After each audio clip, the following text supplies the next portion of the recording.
The table makes good viewing for Liverpool fans. Arne Slot's men on top, a point ahead of City and Arsenal. Aston Villa dropping points at Ipswich means Chelsea sneak into fourth on goal difference.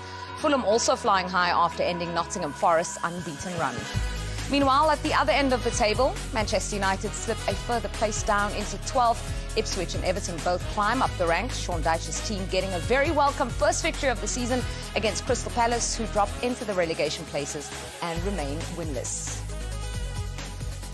Undoubtedly, the biggest story of this weekend is the fact that we are all here on Monday and ready to talk about another weekend in the Premier League. Ian Wright obviously introduced already, so we got Righty, Jules and Jules. What a Monday. It's a good Monday. Yeah, it's a great Monday, especially, when your team wins on the weekend. It's always the weekend's always better. Always better, Jules. Yeah. Sean is still smiling, though. I'm always smiling. Well, why wouldn't he? He supports Man City. What is there not to smile about? Your team's the best. Is that you trying to play a little I'm bit? not trying to... No, your team's the best. And we say it all the time when we speak. If we can get anywhere near you lot, we're happy. So you lot are too great. So I don't know. The story this week, though, is the other side of Manchester. Yes. Because obviously 3-0 loss to Spurs at home. Were Spurs just that good, or were Manchester United just that bad? I think that we should, Jules, start with how good Spurs were, because it's not like something that's just happened just because Man United might be off form. The way Spurs have started and the way Spurs play under Ange is to press high.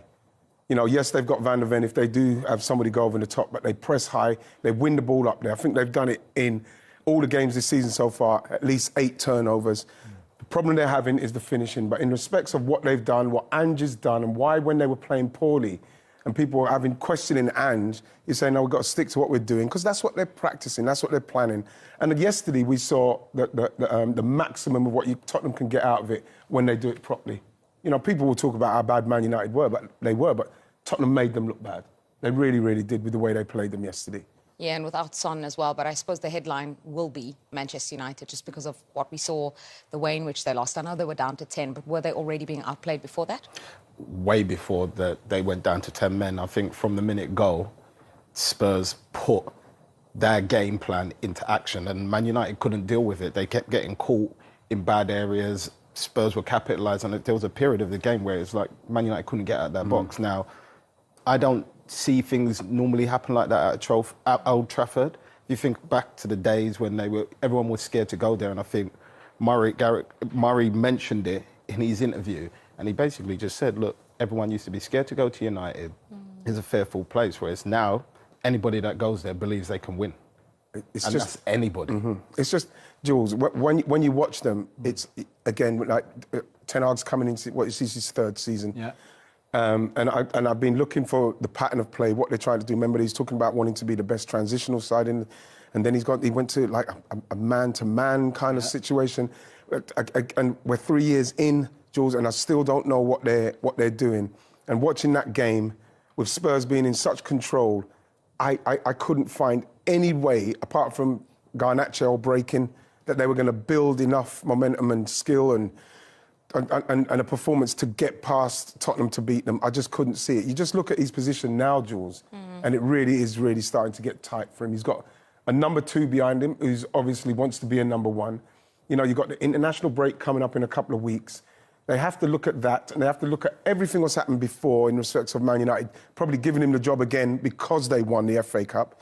And so, basing the decision on that alone, Jules, says that they're not putting a lot of deep thought into the future of what they're trying to do. Because I'd be very surprised now if you see Ten Hag still there after the international break with what we've just seen. And there's 2 games to come, Porto in the Europa League on Thursday night, and then away at Villa on Sunday in the league, and then they will have Brentford at the end after the international break. I think he's got 2 games to... It's not even save his job, because the crisis will come back as soon as they lose again, and they will lose again because they are that bad. They're just a bang average team. They're 12th in the table, that's where they belong. This is it. Because, like the boys have said, there's no plan, there's no tactics, there's no structure to them. Even if your key players are not performing, at least if you've got a good structure and an understanding of how you want to play with and without the ball, you will be okay. Yeah. If your key players don't perform like yesterday, for example, Bruno Fernandes, Rashford, etc., but you have no structure, no plan in place, then you're all over the place. And that's what they've been, not just this season, but last season. Let's not forget, last season was their worst ever in Premier League history.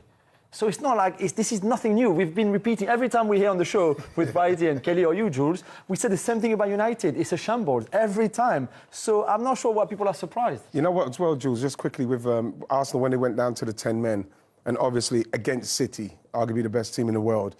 And I was getting it from Man United pundits, man. They were cooking me about, they're not even trying to get out. The great Arsenal not even trying to get out and try to place. And I watched them trying to still go forward when they should be consolidated, coming back. And maybe taking the tactics what Arsenal done and say, listen, we're not getting anything going. Let's just make sure that we just, stay solid. And, they kept going forward. Just came back, hit them on the break.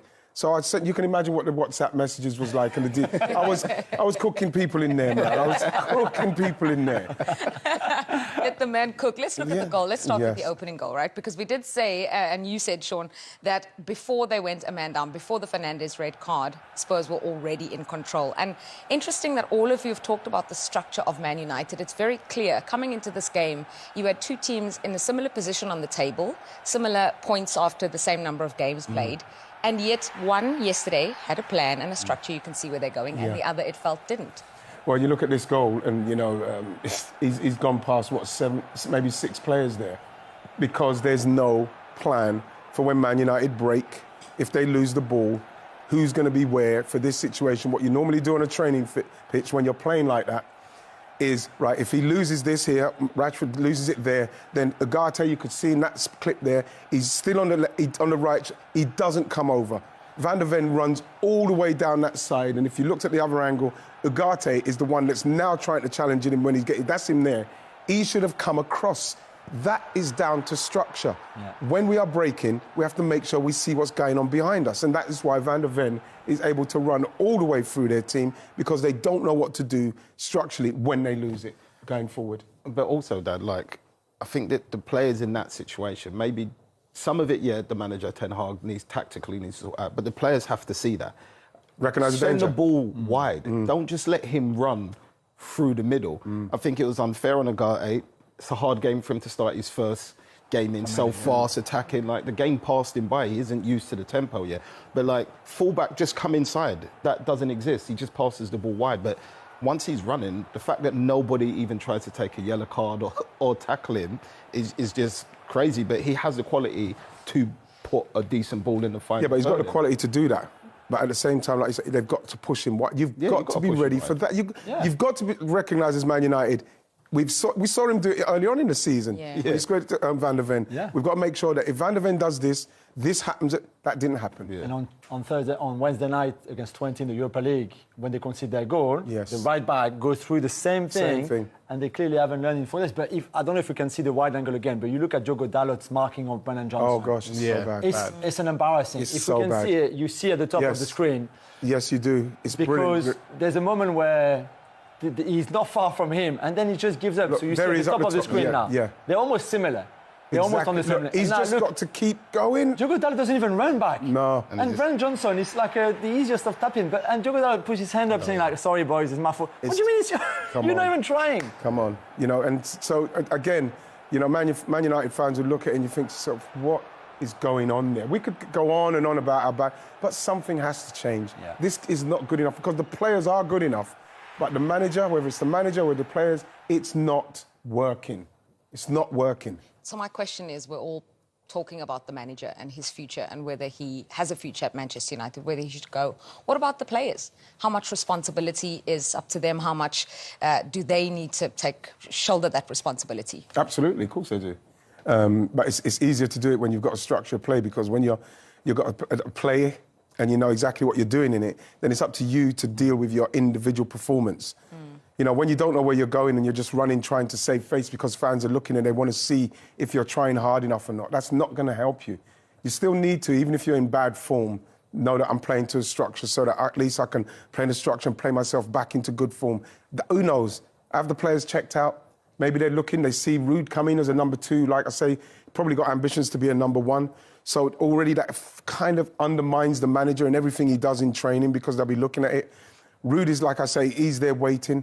The form's not getting any better. They've got tough games coming and an international break. And something has to change soon. And I do feel for him, But I do believe that at Man United, he's had more than enough time to be able to sort this out. He's spent nearly 600 million or over 600 million pounds. You know what I mean? I'd love to make a case for him. And this is his team. Sorry, before you go, You're Sean. fine. This is Onana in goal, his player. Mazraoui, Delirte, his signings. Okay. Martinez, his signing. Joe Gonzalo was there before he arrived. Mainu, he promoted him. Yes. Ugarte, his player. Garnacho, he promoted him. Zirkzee, his player. So this is, there's a few injuries, but don't give me the Lenny Yoro excuse. The kid is 18. Yes. I know he could do a good job there, but he's not the reason why they're so bad. So this is on him, his team, and yet he still asks for more time, like he did in his pre-match press conference, which is ridiculous after 3 years. And he said yesterday after the game, don't look at the progression. Sorry? A manager saying, like, my team is not improving, but don't worry, that's fine. You know, this is what you're here for, to make your team better and your players better. And he's not doing that, and he's... it just winds me up so much. It's sad, Yeah, it's sad. that was going to be the question about, you know, the fact that these are his players, this is his team. Can we understand how he wants them to play? Can you see it? Can you see glimpses of it? Nothing. I try to compare it a bit with, like, say, the Vincent Kompany situation at Burnley. He got a lot of stick for playing his way, making mistakes. But one thing everybody always said is, we can see what they're trying to do, but they're making these mistakes.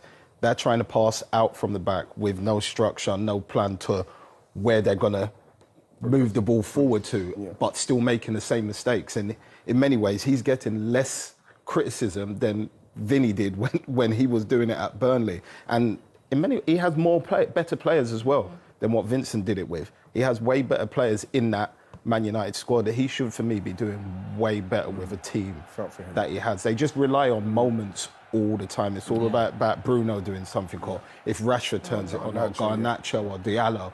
Kobe playing wonderful as he normally does, control it, but they don't have a structure. Why did you feel for Bruno? I felt for him because you could see he's one of the players that whatever situation Man United find themselves in, he's giving 100% to try and win the game. Whether that's over-exuberance in his challenges, whether the shot, the passes, the running about, the crazy closing down sometimes, but he's trying to do something. And even that tackle with Maddison, as much as we could see that it looked dangerous in the grand scheme of things, but when we saw it, his foot slipped, his foot went out, it wasn't studs up, it was like a trip. I believe with somebody who's already in a yellow, right? For somebody already in a yellow, the referee could easily say, listen, Bruno, I know it's intense, I know you're losing, but you just need to calm down, you're the captain. Bam. Not even, you know what I mean, not even a thought. When you look back at this challenge, he slipped, his legs caught him, you know, it's even his calf. I think his calf caught him.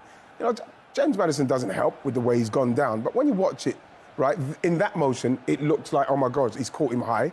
But when you watch it here, look, come on, you know? Come on, have a look at that and say, you know something, that's not as bad. It's a trip. He's been sent off for what, dangerous play? You know, it's really sad. And like you see him talking to him there, saying, so why go down like that for me? If he doesn't go down like that as well, as much as like Bruno slipped and everything, the referee probably might say to him, we know you're losing, we know it's tough for you, it's the pressure, but just calm down, you're the captain. Bam. Why can't those things happen? He actually did an interview after, which, you know, is not... Yeah, I felt sorry for him when I listened to the interview. Usual, I felt sorry for him. And I think there must be frustration from United players because they don't play well. They were outplayed for 42 minutes until the red card. And players are smart. They talk with friends who play in other teams and stuff like that. United players would see Spurs and what Ange has done in a year and a little bit. They would see what Iraola has done at Bournemouth. They would see what Unai Emery has done at Aston Villa in less time than Ten Hag, and they think like, what about us? Why can't we get someone with a clear identity, a clear philosophy? And like Shoni said, you play it. If it works, it works. If it doesn't, you keep playing it because this is what you believe in. Ten Hag doesn't believe in anything. They don't do anything on that pitch. I want to move on to Spurs, but I want general consensus. Ten Hag has to go? Well, it's a tough one. I'd never say it. Someone has to go. I just feel that his position, like at the moment, doesn't look good. I think if Man United want to improve, if he doesn't do it, then yeah, the next man has to come in and put that in play. So should he go or not? Yeah. Wow. Yeah, So you were comfortable on the fence, but you wanted to push him off. I want to push my son off. Yeah, I see what I mean. He's sitting on the the young ones. He's sitting on the fence. See that? Come on. You said they needed a change. You said it earlier. Yes, I did. So you know what I mean? I just, you know something. We know that it's probably something that should happen. But, you know, it's always horrible to say that someone. But like at the same time, this is Man United. They should he has to go. Absolutely. Yes. No problem. Let's talk about Spurs and what they did well, because this is a big win for them. It's a big statement for them at Old Trafford. They've got a little bit of an unbeaten run going against United, but this was a big win. It's a big win, and a win for Ange Postecoglou simply because of the fact that he started to seem to get, since from the start of the season to now, and what they're trying to do, how they're trying to play.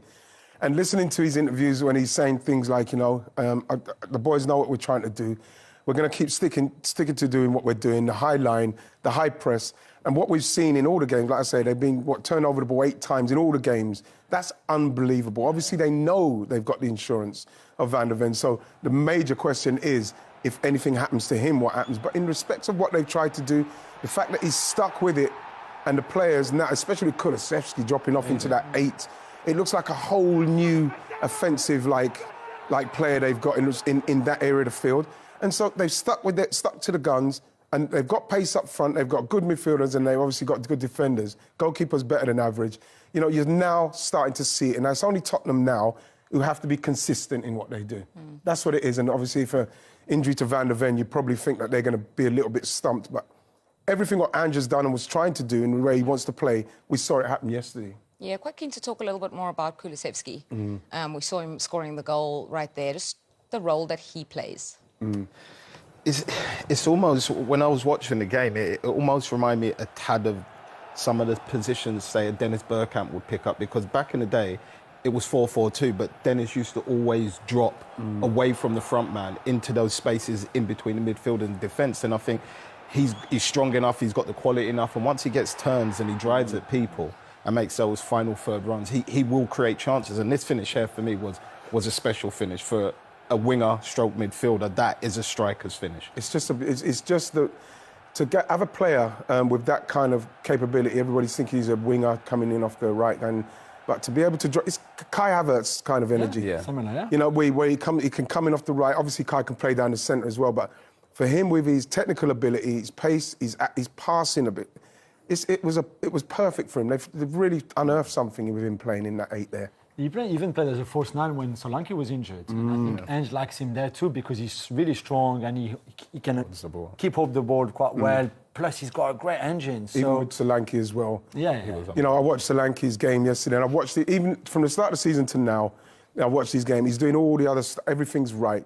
That's why I was really happy for him to get that little tap in, because he ran them all over the place. Yeah. His link-up play was fantastic. If he could just add goals, like Tottenham, if Tottenham are going to press high and win the ball high, or win the ball in that mid-block and set people free like Timo Werner, they have to take those chances. Yeah. I was pleased for him here. When you watch his movement on this one, when the ball's in the air and he's coming over there, Jules, he's the only one moving from his position into that position, watching the ball come in, and that is when you know somebody is sharp. All his games, all tight, and he's sharp enough to know this is coming off, he's going to flick it, I'm going to gamble, and you get a tap in. You mentioned Timo Werner there. Actually, just forgot, it could have been more. It was 3-0, but Spurs had opportunities. Werner had a couple himself. Yeah, well, again, we know what Timo's capable of in respect of pace, and obviously what Ange could see he's capable of doing. If Timo could finish those chances, what he gets when he blasts away, because he does so much for the team, defensively as well as offensively, that if he was able to finish those chances, which he gets so regularly, then he would be a major problem to everybody. But then he wouldn't be a sub at Spurs, though. But this is what I'm saying. This is what I'm saying. He would not be a sub at Spurs. And you're right. You're right, because when you look at the chances, it's not like they're difficult. He's running through on goal as a top striker, top international striker.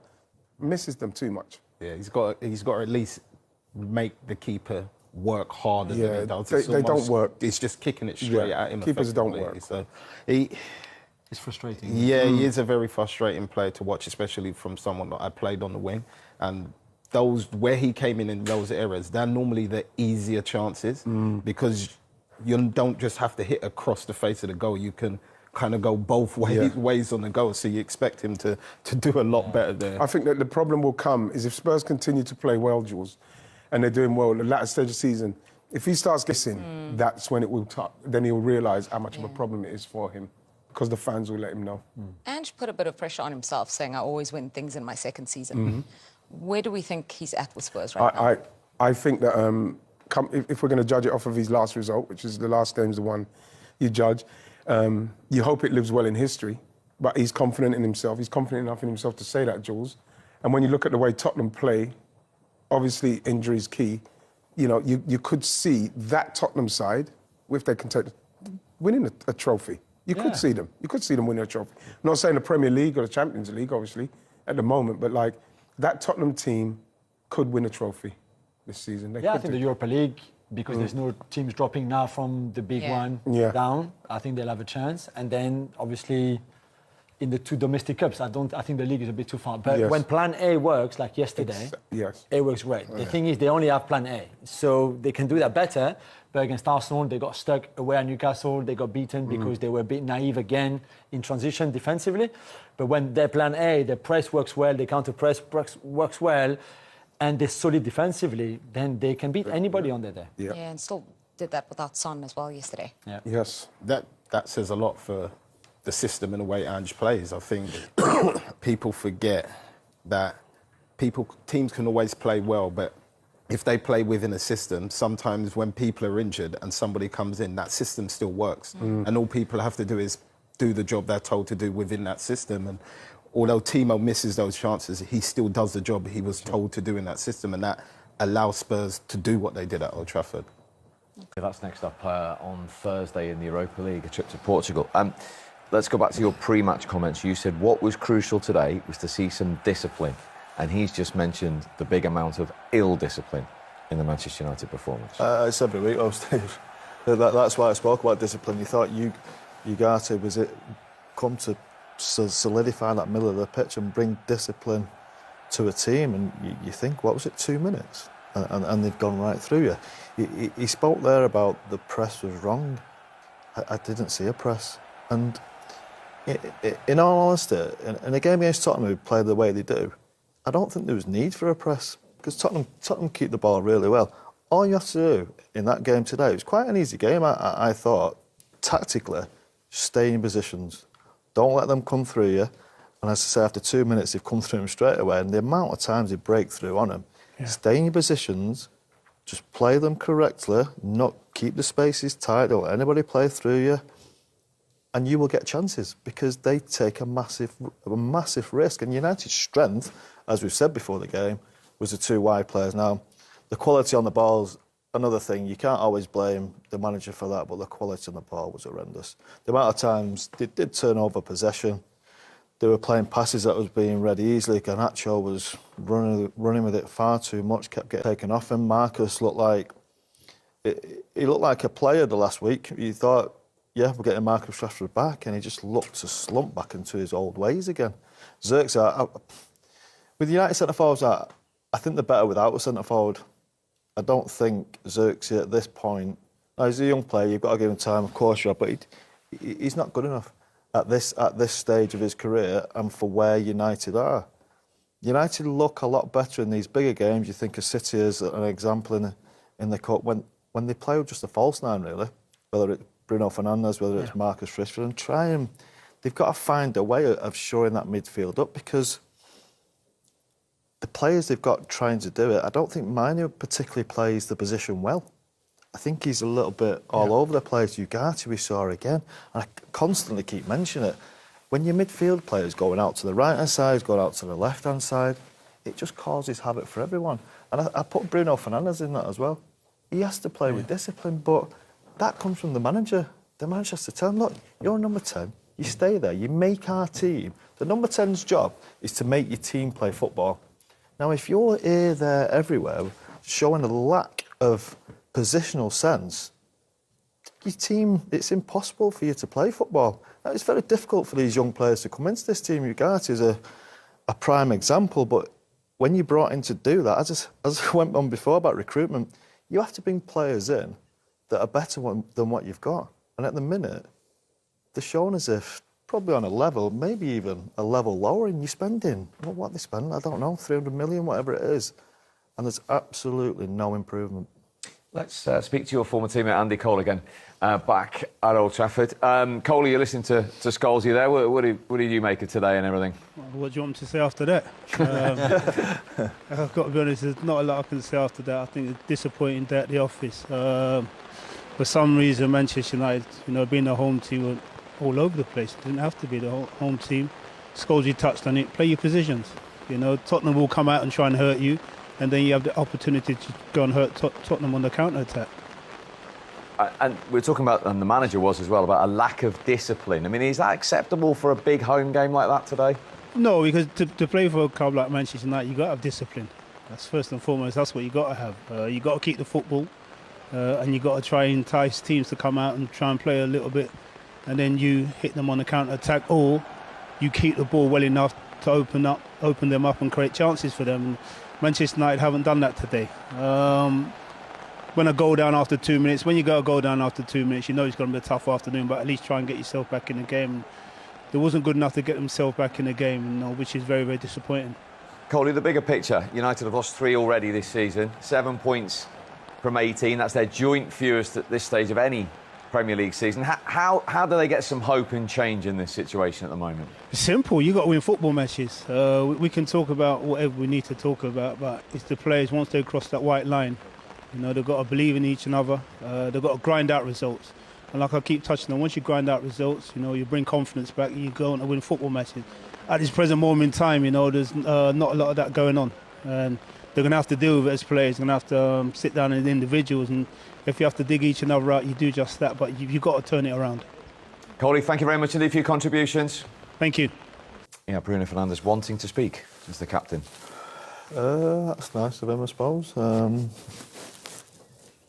Yeah, look, I don't know what more to say, Steve. I disagree with his comments about resilience, thanking his teammates for showing resilience.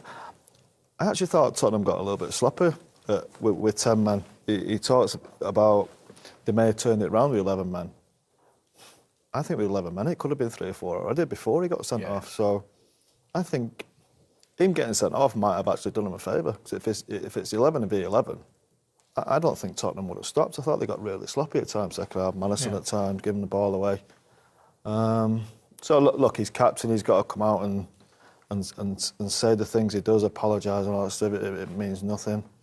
And he was right. It wasn't a red card, but he gave the opportunity to the referee to be able to do it. And it's again a real lack of discipline. OK, you alluded to the bigger picture and what Erik ten Hag had spent. So Dave and our production team, who's been busy working this out for you, Paul. He's got some figures and names for you as well. Let's look at some of his major signings since he came in just over 2 years. Anthony is the most expensive. He's the 3rd most expensive player in Manchester United's history. Højlund, Yoro, of course, who came in and is injured. Martinez, Onana, Ugarte, Casemiro, De Ligt and Zertsky. They're all 36.5 million plus since Erik ten Hag walked through the Manchester United door. Right, so in terms of spend and net spend, which is what Paul was asking for, here are the figures for Manchester United and compared to the other teams as well. Overall, 538.6 million. Only Chelsea, and we know what was happening there, have spent more. And the net spend is almost 385 million pounds. And again, only Chelsea have spent more money since Erik ten Hag was appointed Manchester United manager. And the obvious question, 385 million net spend later, is are they any further on? And what have they got to show for it? Absolutely not. Well, I looked at that list No, then and I thought, not. is there any successes on that list? No. I mean, I think the goalkeeper, Onana's, decent. But plenty of practice. But to say, any of them are, are successes, I'd say none. And that's why I said if I was in charge of the purse strings now, I would say right. Because that proves how much he's been back. There's a couple of young players in that, though. You think of the Lenny Euros, he's not even played a game yet, so you've got to give... Yeah. But there's only Chelsea spent more money since Ten Hag was appointed. Yeah, look, Steve, we all know, everyone can see it, there's absolutely no improvement. As I said, the De Ligt, I just never got. I just didn't see a massive... If you're not signing, you're spending 50 million quid, I want a big rise. He's no Virgil van Dijk, is he? Yeah. He's coming in he might be a touch better than Maguire on today's evidence and evidence against good centre forwards, and even in Munich, he could get in Munich's team. And we're paying 50-odd million for him. We talk about fixing the problems. He could have fixed that problem. I mean, we're talking about Man United still. It's a big attraction for any player to want to go there, right? He could have signed Declan Rice, who had no settling in period. Harry Kane. As a and Harry Kane, 2 players. And you would have got a nice bit of change. And you might have sold some, been able to sign some other little players around them. You're not only signing good players, you're signing proven Premier League players, good types in the dressing room, who may be influenced, and we know 100% for sure, I know firsthand, Harry Kane would influence others around him. And if they're not doing it in training every single day, he'd be telling them. You don't need the manager to do that. You need sometimes the manager helping that dressing room, but it comes from the top. If you're getting no respect from the top, don't expect your players to help you out. At the moment, I would look at that list and not only have they improved them, or has anyone been in success mode, I look at them and think, where do a lot of them play? I don't know. I can't say, well, he's a flyer on the outside. I'm not sure Anthony, for instance, I know he's been the most expensive, but he's been the poorest. And we're talking about a manager who signed him. He's not a surprise to him. He's someone he's worked with. How can he bring him into the football club and not play him? He's not playing him because he's fouled. So if I'm the owner of that football club and I'm giving him the checkbook, I'm saying, you knew this boy. You knew a lot of the other players you've brought into the club. Why on earth are you not playing them on a regular basis? Because it looks like you've wasted money, of the club's money, which they can ill afford to do. Go and spend it in the right areas. They've spent £400 million net, just short of, and they haven't moved on. They've gone backwards. They're not moving on at all. They need to get something right there, and they're not at the moment. The academy boys are getting them out of trouble. We must take a break. By the way, anyone know who gave Harry Kane his debut? It's not been mentioned before. No. No idea. Well, Chris Foy is with us on the set because we're going to talk about the Bruno Fernandes red card in a second, Chris, so we'll get on to that in a moment. Dion, you play for Manchester United. You were very proud to do so. It's a great result for Tottenham. So if you support Tottenham around the world, you should be very pleased with the way your team played. But United are the story here, aren't they? Because, let's be honest, that was awful. Yeah, it was. It's a hard watch. When United perform like that at home, it's a hard watch because, you know, they weren't beat with quality today. I think Man United were beaten by the energy and the organisation and the way Tottenham play, and there was no answer for anything that Tottenham threw at United. And all it is organisation, heart on your sleeve, blood, sweat and tears first, and then you play the game. And I didn't see any of that from United. A real hard watch today, that was. Which begs the question, how can we be into season 3 of Erik ten Hag? And this is still happening, because it is still happening. This is not a one-off, Karen. If it was a one-off, you might be able to say, well, you know, we all have a bad day at the office, yada, yada. But that's not the case here. No, you're right. And he's also been heavily backed in the transfer window, spent a lot of money. Look, I think I covered the FA Cup final last year and I said it can't mask the season that I've watched. You know, you can beat Man City in a one-off game and be tactical, but where's that been for the rest of the season? And it was the same going in here. You know, we did the start of the season with Berbatov, and I said to him, you can't mask. You finished 8th last year. You had a negative goal difference. Like, there's been one theme and it hasn't been good enough. And I don't see a coach that has coached his team enough. And you can talk about injuries, you can talk about so many mitigating factors. They're just not good enough under his guard. And I think there's the international windows, 2 big games coming up for him, and I think there'll be a big question mark over the international window. And that is not me being personal on Ten Hag. I'm sure he's a really nice chap, but I just can't see, for what they've spent, I can't watch any development and see anything positive from Man United under his... Because it can't all be him, though, can it? He's got to take... To be honest, though, Dion, everything has changed by the manager over the last couple of months. And I know that the people they've brought in off the pitch will take time, but they are very good. I have a lot of faith who they've brought in, and they've given him the rein, but they've got to be looking probably, you know, to the outside world. They are looking elsewhere, because you can't have that for your team.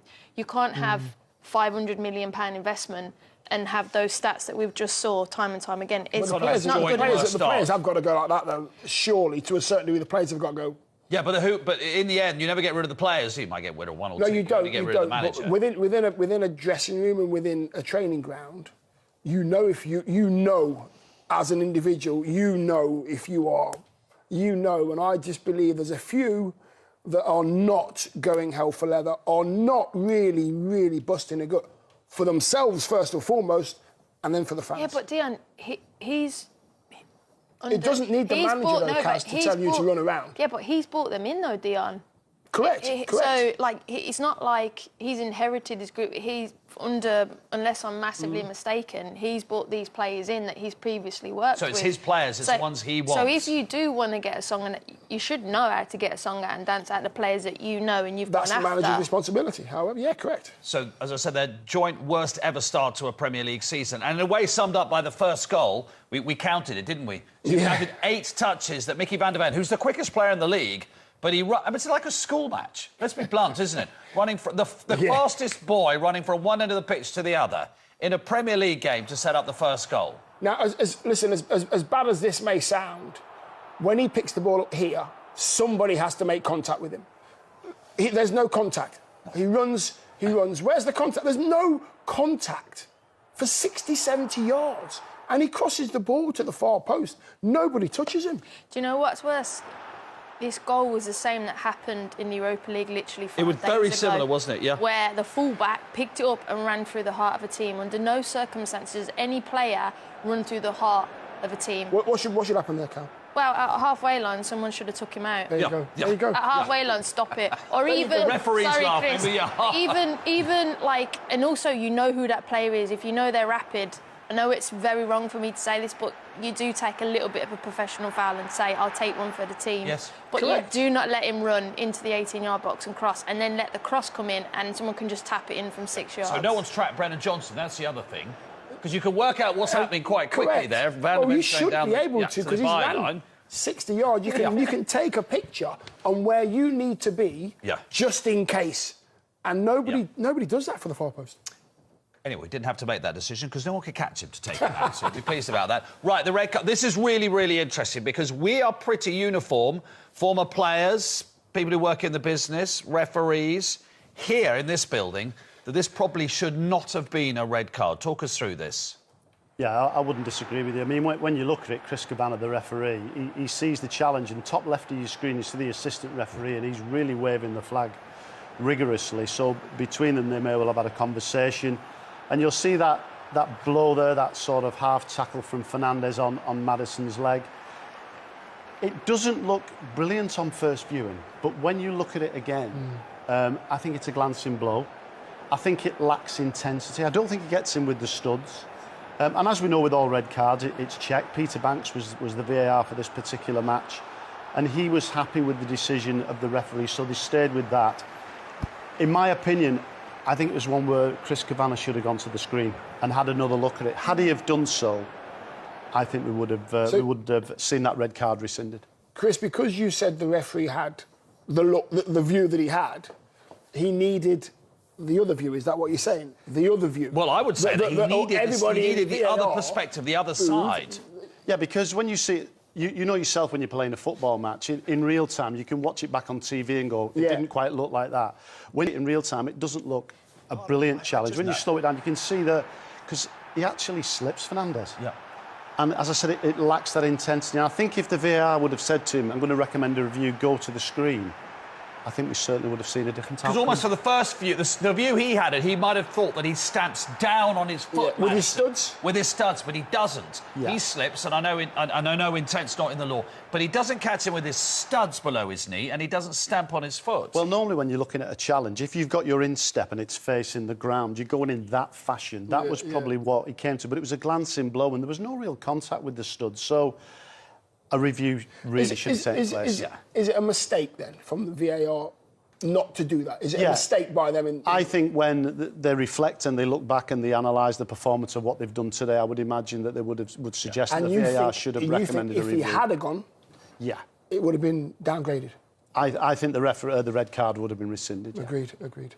Well, a 3-game ban, so he's suspended for the Villa game next week. In the midweek, they're playing Porto in the Europa League. Then there's international break. Now, if you're a manager whose job is under threat, so after the international break, Brentford, then they go to Fenerbahce, whose manager is called Mourinho. Then they go to West Ham, then they're at home to Leicester. When you are a manager whose job is under threat, the words international break will keep you awake at night, Karen, won't they? I mean, he looked pretty worried after that interview. He was like, I don't know. But, Porto away is not easy. Villa, not easy. So, I don't know, but like we said, we can be talking about these 2 games, but we should be reflecting on the last 18, 19 games and even beyond that. So is 2 games really going to be... 6 wins in 19 league games. I mean, like, looking at now, I'm thinking of Mary's, the Porto or the Villa thing really going to be a definitive factor in him staying or going, when really you've got to look at it longer than that. And it hasn't been good enough. And I don't want anyone to lose it. It's not personal. When I look at it for facts, like what you spent, what I'm watching with my eye, is that good enough? Do you think it's a matter of time? It's not. I do. It's not good enough, isn't it? It's obviously not good enough, is it, when you look at it? Karen it's not. says, look at you the know, stats. we've just put 6 fixtures up there. You could put any fixtures in the Premier League up, and we would go, oh. Yeah. It could be Palace, could be Fulham, with all due respect. It doesn't really matter. United at this present time, I like Ten Hag. Like you said, he's a great bloke. I like him. However, it's all about results when you're a manager. Yeah. And they're not going his way. Performances haven't been great either. I want to see more. I really do.